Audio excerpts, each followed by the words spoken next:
Aujourd'hui, on parle d'une entreprise d'Ottawa qui est devenue un des leaders mondiaux dans le commerce en ligne. Et tout ça a débuté avec un propriétaire d'entreprise qui voulait vendre des planches de snowboard sur Internet et qui était frustré parce que tout allait mal. Aujourd'hui, on parle de Shopify.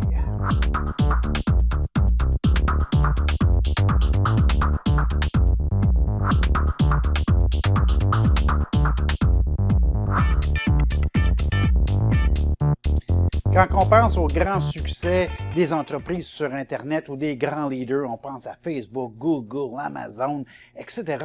Mais on oublie souvent de parler d'une entreprise canadienne d'Ottawa, Shopify, et c'est ce qu'on va parler aujourd'hui, qui a un succès tout simplement monstre. La croissance est incroyable et la portée de cette entreprise-là sur l'économie mondiale, elle est importante et elle est mesurable. Bon, ceux qui ne connaissent pas Shopify, rapidement, là, un entrepreneur ou en fait une personne qui a un hobby et qui veut vendre ses produits va aller sur le site de Shopify et il va s'ouvrir une boutique en ligne et ils vont offrir le service clé en main. C'est-à-dire que vous allez mettre vos photos, mettre vos descriptions, mettre le prix et eux vont s'occuper de construire le site web, le comptoir de commande, prendre les cartes de crédit, tout processer, tout ça et ils vont vous charger 29$ par mois. Ridicule.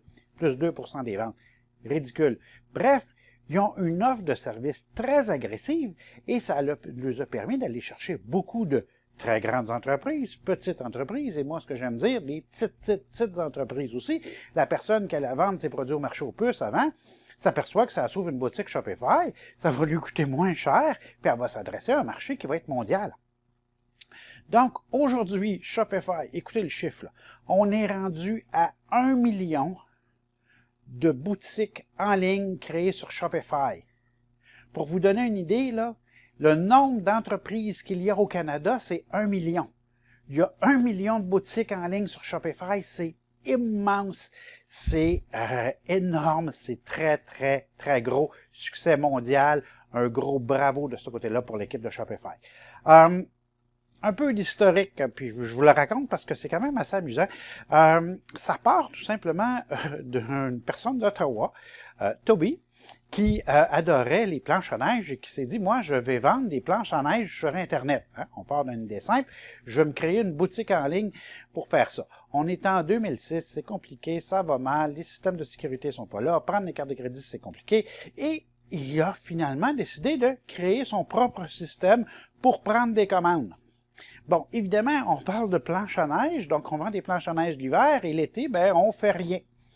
Alors, il s'est dit, ben, je pourrais l'offrir à une personne ou deux de plus ma technologie, et tranquillement, comme ça, c'est comme ça que du site web qui était Devil Snow, je crois, Snow Devil, qui a été créé originalement pour vendre des planches à neige, on est arrivé à Shopify. Donc, on a utilisé la technologie qu'on a créée pour créer le site web de Shopify, pour Devil Snow, et on est emmené ça, et tranquillement, on a eu une croissance phénoménale.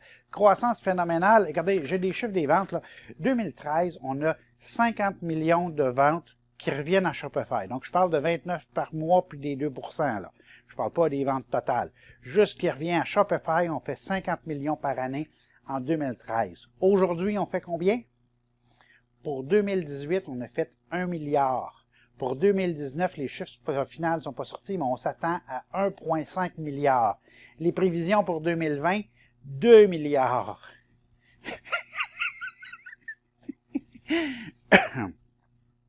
Tout ça parce qu'on a un programmeur frustré à Ottawa qui dit « il y a sûrement une meilleure façon de faire une boutique ». Je trouve ça juste génial comme histoire. Évidemment, le prix de l'action progression incroyable. On est apparu en bourse à 35 $. Là, je ne veux pas me nommer et tromper, c'est en 2015.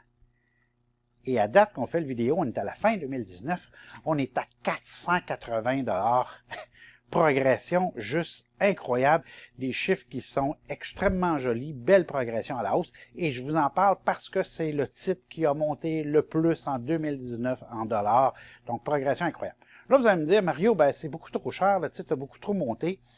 Puis si on regarde les ratios, bon, premièrement, les profits, il n'y en a pas, on est encore en perte, mais c'est le genre d'entreprise que si on arrête d'avoir de la croissance, on fait des profits, mais que là, on investit pour aller chercher le maximum de croissance, donc c'est correct. Et les pertes sont quand même contrôlé, je vais le dire comme ça. Je vous ai mis le tableau des ventes et des pertes aussi dans le blog de Bourse 101. Vous regarderez les pertes, on est à peu près entre 5 et 10 là, aux alentours de 8 à chaque année. Ce que je veux dire là, c'est que les pertes par rapport aux ventes, on est à 8 et ça semble être assez contrôlé, donc c'est correct, j'ai pas vraiment de problème avec ça. Les ratios, par contre, de l'évaluation de l'entreprise par rapport aux ventes sont astronomiques, mais ils étaient astronomiques l'année dernière, ils étaient astronomiques l'année d'avant, ils étaient astronomiques quand ils sont inscrits. Ça, c'est le genre d'entreprise qu'on est obligé d'acheter trop cher si on la jette. Là. Okay? On est obligé de la payer trop cher, on est obligé de transiger avec prime. Les possibilités de croissance, les possibilités d'expansion, parce que je vous dis que c'est un leader, mais il possède un tout petit pourcentage, si on veut, du marché mondial du commerce en ligne. Donc, ça peut croître encore beaucoup, donc possibilité de croissance qui est énorme, mais parce qu'on fait des pertes et qu'on n'a pas de dividendes, c'est pas de l'investissement à long terme. Moi, je pense vraiment que l'endroit pour transiger Shopify, c'est dans de l'investissement à moyen terme. C'est un titre qui, historiquement, a fait des très grands cycles. Cette année, il a triplé, c'est pas compliqué, là. Il reste encore de le faire. Mais, et puis là, mettez pas des mots dans ma bouche, je n'ai pas dit qu'il n'était pas triplé l'année prochaine. Il risque de tripler l'année prochaine, mais il risquerait aussi d'avoir une chute très importante s'il ne rencontre pas ses ventes. Parlez-en aux compagnies de cannabis qui ne rencontrent pas leurs ventes.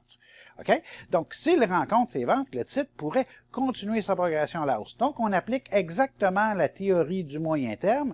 Vous trouvez une correction, un creux, une stabilisation, vous mettez un point de sortie juste en dessous, vous achetez.